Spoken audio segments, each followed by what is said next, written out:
noticed that there was sort of like a lump on my back, and went to a couple of doctors, was bounced back and forth for a good 6 months, actually, until they kept telling me it was nothing to worry about, just a skin anomaly. And that's why it's important to get checked out.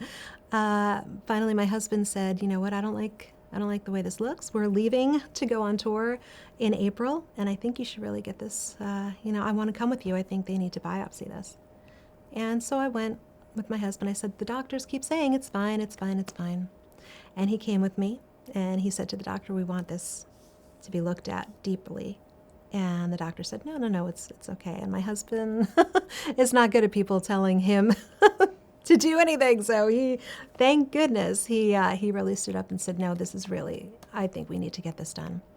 So we had it done, and then I got on the plane a couple of weeks later. We went through rehearsals, and I thought no news was good news. And I got a phone call when we landed in Scandinavia from my mom, who was very upset, and I thought there was something wrong with my kids.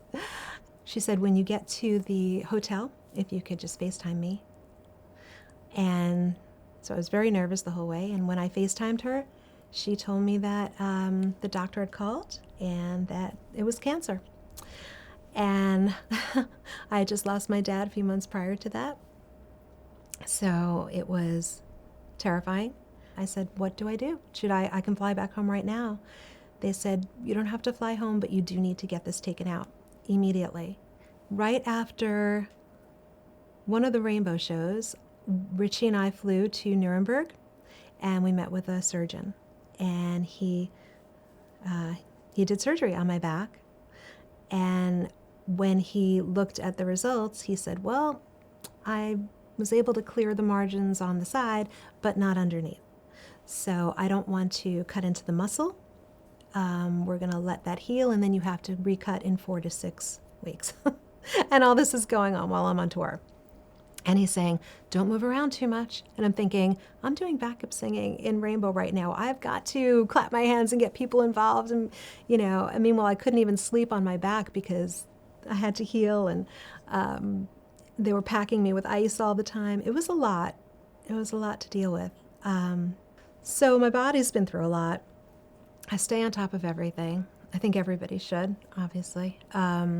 You never know what you're going to find. And it was important because although I didn't want to go through some of these surgeries, I had a doctor at Sloan tell me, I would hate for your kids to not have mom around if, on something that we could have prevented.